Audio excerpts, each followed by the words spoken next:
My ex-husband laughed at my small apartment. Now he rents one smaller. Hi everyone! Before we get into today's video, I need your help. We've noticed that the channel's reach has been dropping a bit, and one of the best ways you can support us is by subscribing. It's quick, free, and helps us keep bringing you new and interesting stories. Your support means the world to us, and together, we can grow this channel. Thank you so much. Now let's get to today's story. I'm writing from a temporary account for obvious reasons, and I've changed some details to protect my anonymity. The first time David saw my apartment, he laughed. Not a polite chuckle or even a suppressed snort, but a full-throated laugh that echoed off the walls of my 450-square-foot studio and seemed to bounce back at me like an accusation. "This is it?"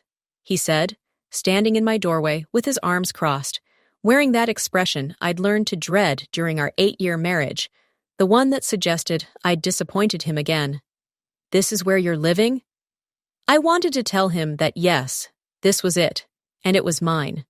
That the lease had my name on it, that I'd painted the walls myself, that the morning light streaming through the single east-facing window had made me cry with relief the first time I'd seen it, because it meant I'd finally escaped. Instead, I just stepped aside to let him in. "It's temporary," I said, which was a lie. I'd already fallen in love with this small space, already imagined where I'd put bookshelves and how I'd arrange the Murphy bed to make the most of the room. But I wasn't ready to defend my choices to David. Not yet. He walked the length of the apartment in 12 steps, I'd counted, and turned around to face me. "Jesus, Claire, even college students live in better places than this. What's the rent on this shoebox?" "It's affordable," I said quietly. "I bet it is." He shook his head, and I could see him calculating, probably comparing it to the mortgage on our former house, his house now, since I'd signed it over in the divorce rather than fight about it anymore. "You know Emma's going to be embarrassed when she sees this, right? A 14-year-old shouldn't have to tell her friends her mom lives in a place like this." That hit exactly where he'd intended it to. Emma, our daughter, the one thing we'd both gotten right in an otherwise catastrophic marriage. The idea that my living situation might embarrass her made my stomach clench. "She'll understand," I said, but even I didn't believe it. David was already moving toward the door. "Look, if you need help with rent for a real apartment, just say so. I mean, I know the alimony isn't much, but I can't have Emma staying in a place like this every other weekend." The alimony wasn't much, because I'd been too beaten down by 8 years of criticism and control to fight for more. I just wanted out, wanted the divorce finalized, wanted to start over somewhere David's voice couldn't reach me, or so I'd thought. After he left, I sat on my second-hand couch, a lovely blue velvet piece I'd found at an estate sale for $60, and looked around my apartment with his eyes. The Murphy bed that didn't quite fold flat against the wall. The kitchenette with the vintage refrigerator that hummed too loudly. The bathroom door that stuck, and the radiator that clanged at night. For a moment, I saw it all as he did. Cramped, inadequate, embarrassing. A step down from the life I'd had as his wife, when I'd lived in a 4-bedroom colonial with a 2-car garage and granite countertops and a kitchen island that could seat 6. But then I made myself look again, this time with my own eyes.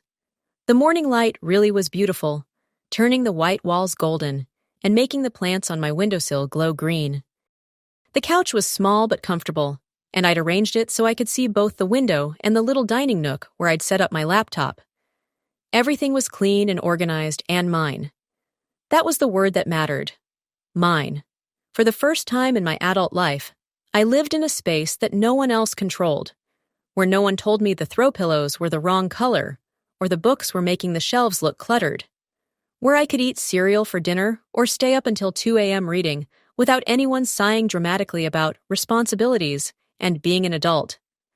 Still, David's words burrowed under my skin like splinters. Over the following months, whenever he came to pick up Emma or drop her off, he'd make some comment about my situation. How was I managing in such a small space? Had I considered looking for something with a proper bedroom? Didn't I miss having a real kitchen? The thing is, he said one evening in October, leaning against his BMW in the parking lot outside my building. Emma's at an impressionable age. She's starting to notice things like this. The other day, she asked me why you live in a place that's smaller than her bedroom. I felt my face flush. Did she really say that? Not in so many words, but I could tell she was thinking it. He adjusted his expensive watch, a gesture I recognized from our marriage. It meant he was about to deliver what he considered home truth. Look, I'm not trying to be mean. I'm just saying that maybe you should think about what kind of example you're setting. Success matters, Claire. How things look matters. After he drove away, I went upstairs and called Emma at his house. Hey, sweetie, I said, trying to keep my voice light. Dad mentioned you had some concerns about my apartment? What? No, Mom, I love your place. It's like a cozy cave. Sarah from school saw pictures when you posted them on Instagram, and she said it looked like something from Pinterest. I felt something loosen in my chest. Yeah, really? Yeah. She asked if you'd help her decorate her room when she moves out for college, because you made such a small space look so cool. That night, I sat on my couch with a cup of tea and really looked at what I'd built in the 6 months since the divorce. I'd painted the walls a soft cream color that made the space feel larger. I'd hung string lights above the window and arranged my books on floating shelves. I'd found a vintage rug at a thrift store that tied everything together and made the hardwood floors feel warm under bare feet. More importantly, I'd made friends with Mrs. Chen next door, who brought me soup when I had a cold. I'd joined a book club that met at the coffee shop downstairs. I'd started taking a pottery class on Thursday nights and had filled my windowsill with plants that I'd somehow managed not to kill. I was sleeping better than I had in years, but David's comments kept coming. He had a talent for finding the weak spots, the places where my confidence was still tender. When my radiator broke in November and I had to use space heaters for a week, he made pointed comments about slum living conditions. When I mentioned I was considering getting a cat, he laughed and said something about crazy cat ladies in studio apartments. The worst part was that I started seeing my apartment through his eyes again, cataloging its flaws instead of appreciating its charm.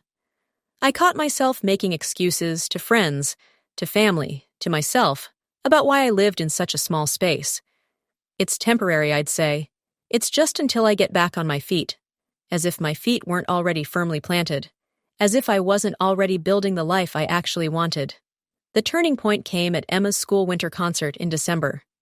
I'd arrived early to save seats, and I was scrolling through my phone when I overheard 2 other mothers talking behind me. That's Claire Morrison, one of them said, David's ex-wife. I heard she's living in some tiny apartment downtown now. Really? How sad. From that beautiful house to... What's it like? I don't know exactly, but David mentioned it's basically a studio. Can you imagine? At our age? I turned around before I could stop myself. Actually, I said, surprised by the steadiness of my own voice. It's lovely. I'm really happy there. The 2 women looked startled, as if they hadn't expected me to hear them or to respond. Oh, Claire, the first one said, her face flushing. I didn't mean... I'm sure it's very nice. It is, I said. It's exactly what I need. And in that moment, I realized it was true. Somewhere along the way, without even noticing, I'd stopped living in David's shadow.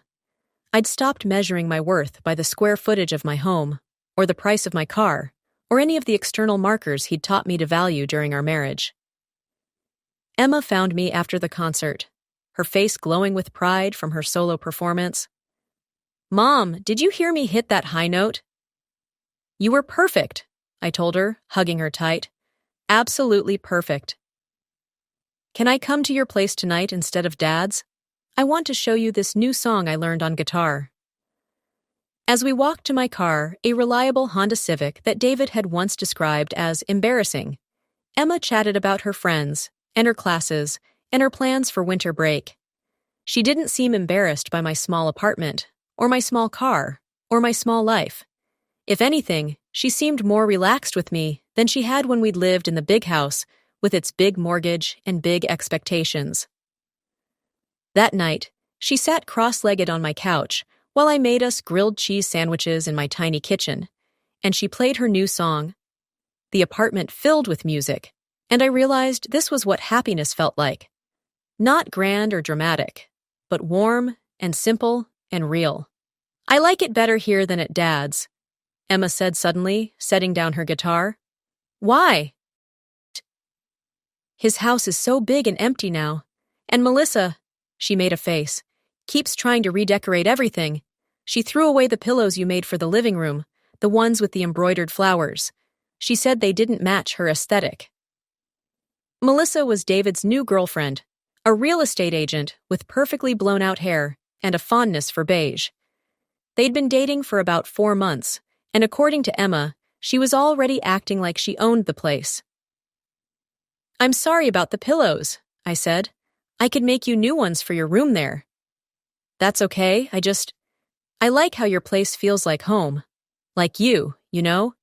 Everything here is something you chose because you loved it, not because it looked impressive or whatever. Smart kid. Sometimes I forgot how much 14-year-olds actually see. The next morning, David came to pick up Emma, and for once, his usual commentary about my apartment felt like background noise. He made a crack about my dollhouse kitchen, and another about how I must be saving a fortune on heating bills, but I found myself genuinely not caring. I was too busy enjoying the way the morning light hit my coffee cup, too content with my small, bright, peaceful world to let his words penetrate. You seem different, Emma observed as she gathered her things. Different how? I don't know. More. You. More me. I liked that. Over the next few months, David's visits became less frequent. Emma was old enough now to make some of her own choices about the custody schedule, and she increasingly chose to spend time at my apartment rather than his house. She'd do homework at my tiny dining table, cook with me in my galley kitchen, curl up on my couch to watch movies on my laptop. Why does Dad always seem so stressed lately? She asked one evening in March, looking up from her math homework. I paused in my reading. What do you mean? He's always on the phone with someone, yelling about money or contracts or something. And he and Melissa fight a lot now. She wants to move in with him, but he keeps saying it's not the right time. I made non-committal noises, but privately, I wondered what was going on. David's consulting business had always seemed successful, at least from the outside. During our marriage, he'd made a point of telling me how much money he made, how many important clients he had, how essential he was to their success. The answer came in late April, when Emma arrived at my apartment in tears after a weekend at her father's house. They had a huge fight, she said, throwing herself onto my couch. Melissa was screaming about how he'd been lying to her about money, and Dad was yelling back that she didn't understand business. She called him a fraud and said she was moving out. I handed Emma a tissue and sat down beside her. I'm sorry, sweetheart. That must have been scary to witness. Mom, is Dad broke? The question hung in the air between us. Part of me, a part I wasn't proud of, felt a flicker of satisfaction. David had spent so much time during our divorce proceedings talking about his financial success, his bright future, his ability to land on his feet, no matter what happened. He'd made me feel like a burden, like someone he was generously supporting out of obligation rather than love or responsibility. I don't know, Emma. Why do you ask? Because Melissa kept yelling about how he'd been using her credit cards and how he couldn't afford the mortgage payments. And when she left, she said something about how he'd better get used to living in a smaller place because the house was going to be foreclosed on. My stomach dropped, but not from satisfaction this time, from genuine concern for Emma, for the stability she'd thought she had with her father. Whatever's happening with your dad's finances, I told her, you always have a home with me, okay? Always. She nodded and curled up against me, and we spent the evening watching silly movies and eating ice cream straight from the container. Over the next few weeks, I heard fragments of David's situation through Emma and through mutual friends who seemed eager to share gossip about my ex-husband's downfall. His consulting business had been struggling for over a year, hemorrhaging clients who'd found cheaper alternatives or brought their marketing in-house. He'd been covering the losses with credit cards and loans, maintaining his lifestyle and his expensive house and his expensive girlfriend while the foundations crumbled beneath him. Melissa had indeed moved out, taking with her not just her belongings, but also her financial contributions to the household. David was left alone in a house he couldn't afford, with a mortgage that consumed most of his dwindling income.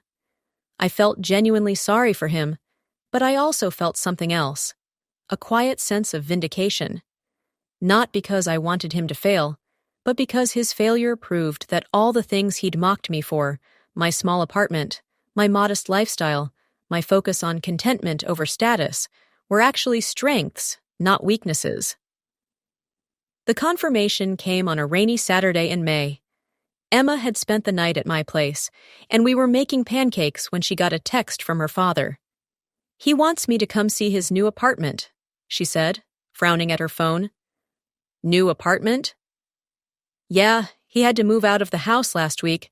The bank took it back or something." My heart ached for her. Emma had lived in that house for most of her life. It was the only home she'd ever known with her father, and now it was gone. "Do you want me to drive you over?" I offered. "Would you? He's acting weird about it. Like, he gave me the address, but he keeps saying I might not want to stay long, because it's temporary, and he's looking for something better." The address was across town, in a complex I recognized as subsidized housing for low-income residents. My heart sank further. Not because there was anything wrong with subsidized housing. I'd lived in similar places during college, but because I knew how David would hate it, how it would clash with his sense of self. We drove over in comfortable silence, Emma fiddling with the radio while I navigated through weekend traffic. The apartment complex was a series of identical brick buildings arranged around a central courtyard. It wasn't ugly exactly, but it was clearly utilitarian, built for function rather than aesthetics. David met us in the parking lot, and I barely recognized him. He'd lost weight, and not in a healthy way. His clothes hung loose on his frame, and his usually perfect hair was unkempt. He looked like a man who'd been running from something and had finally been caught. "Emma," he said too brightly, "you made it." And, "Claire." He nodded at me stiffly. "Thanks for driving her over." "Of course," I said. "How are you settling in?" "Oh, it's fine. Great, actually. Very convenient. Close to everything." He was talking too fast, the way he did when he was nervous. "Come on, let me show you around." We followed him up 2 flights of stairs to a door marked 3B. He fumbled with the key for a moment before getting it open. The apartment was smaller than mine. Not by much, but noticeably smaller. Maybe 400 square feet, with a tiny kitchenette, a Murphy bed that clearly hadn't been used in years, and one small window that looked out onto the building's air conditioning units. The carpet was beige and stained, the walls were white and scuffed, and everything smelled faintly of cigarettes and industrial cleaner. "It's just temporary," David said quickly, before either of us could comment. "I'm looking at some great places closer to downtown. This was just available immediately, you know, and the price was right." Emma walked the length of the apartment in about 10 steps and turned to look at her father with confusion. "Dad, this is smaller than Mom's place." The words hit the air like a physical blow. David's face went red, then pale, and for a moment, no one said anything. "It's fine," I said quietly. "It's clean and safe, and that's what matters." David shot me a look that I couldn't quite interpret. Gratitude mixed with humiliation, maybe, or surprise that I wasn't gloating. "The bedroom area is over there," he said to Emma, gesturing toward the Murphy bed. "And there's a nice little kitchen. I was thinking we could cook dinner together sometime." Emma looked around with the adaptability of teenagers everywhere. "Okay, can I see the bathroom?" While she explored the small space, David and I stood by the window in awkward silence. Finally, he spoke. I suppose you're enjoying this. Enjoying what? This. He gestured around the apartment. Me living in a place that's smaller than mine? I finished. He flinched. I never said your place was bad. You laughed at it, David. Multiple times. You said college students wouldn't live in a place like that. You worried that Emma would be embarrassed. He started to defend himself, then stopped. Things change. They do. Emma emerged from the bathroom, which was apparently about the size of an airplane lavatory, and announced that she was ready to go. All ready? David asked, and I heard the loneliness in his voice. Mom and I are making dinner tonight, Emma said, but maybe I can come back next weekend. We could order pizza or something. Yeah, David said. That sounds good. As we walked back to the parking lot, I found myself feeling genuinely sorry for him. This wasn't the vindication I'd imagined. It was just sad. A man who'd built his identity on having more, being more, appearing more successful than everyone else, now forced to confront the reality that none of it had been as solid as he'd believed. Dad seems really sad, Emma said as we drove away. Big changes are hard, I told her. He'll adjust. Do you think he's sorry for how he treated you when you got divorced? The question caught me off guard. What do you mean? I remember him saying mean things about your apartment, about how you were settling for less or whatever. But your place is actually nicer than his now. Out of the mouths of babes. I think your father is going through a difficult time, I said carefully, but this isn't about whose apartment is nicer. It's about both of us figuring out how to be happy with our lives. That evening, as Emma and I cooked dinner in my tiny kitchen pasta with fresh basil from the plants on my windowsill, I found myself thinking about the strange turns life takes. A year ago, I'd felt defensive about my small apartment, embarrassed by my modest life, convinced that David's criticism meant I'd somehow failed. Now I understood that the opposite was true. I'd succeeded in building something that mattered, a home that felt like home, a life that fit me, a sense of contentment that didn't depend on impressing anyone else. David called me the next week. I wanted to thank you, he said without preamble. For what? For not, for being decent about everything, with the apartment situation. I waited for him to continue. I know I wasn't always. I know I said things that probably hurt your feelings, about your place, your choices. I was wrong. It was the closest thing to an apology I'd ever gotten from him, and probably the closest I ever would. We all do the best we can with what we have, I said. Yeah, he paused. Emma really loves spending time at your apartment, She talks about it all the time. How cozy it is, how it smells like coffee and flowers, how you guys cook together and watch movies. She's welcome here any time. I know, and I'm grateful for that, for how stable you've been for her, even when things were chaotic. After we hung up, I sat on my beloved blue couch and looked around my 450-square-foot apartment. The evening light was streaming through my single window, making everything glow golden. My plants were thriving on the windowsill, my books were arranged just how I liked them on their floating shelves, and my coffee table held the ceramic bowl I'd made in pottery class, filled with clementines from the farmer's market. Emma was at her friend's house, but she'd be back tomorrow afternoon, and we'd planned to try a new recipe for chocolate chip cookies. Mrs. Chen had invited me to her nephew's wedding next month, and my book club was meeting Thursday to discuss the novel we'd all been devouring. It wasn't a big life or a dramatic life, or a life that would impress anyone driving by in an expensive car, but it was mine, built deliberately and carefully out of my own choices and my own values. It was a life that fit me like a well-tailored dress, comfortable and flattering, and exactly what I'd ordered. 6 months later, David moved to an even smaller place, a studio in the same complex, about 350 square feet. Emma told me he'd started seeing a therapist and was working part-time at a marketing firm while trying to rebuild his consulting business. He seemed, according to our daughter, quieter but somehow more present, less concerned with appearing successful, and more focused on actually connecting with the people in his life. He asked me to help him decorate. Emma told me one evening, as we arranged fresh flowers daffodils from my windowsill garden, in the ceramic vase she'd made in the pottery class I'd convinced her to join. "That's nice," I said. "What did you suggest?" I told him he should ask you for advice. "You're really good at making small spaces beautiful," I laughed. "I don't think your father wants decorating advice from me." "Actually, he does. He said he's been looking at your Instagram posts, and he wants to know where you got those string lights and how you arranged your books to look so good." The irony was almost too perfect. The man who'd once mocked my small apartment for being beneath his standards was now asking for tips on how to make his even smaller apartment livable.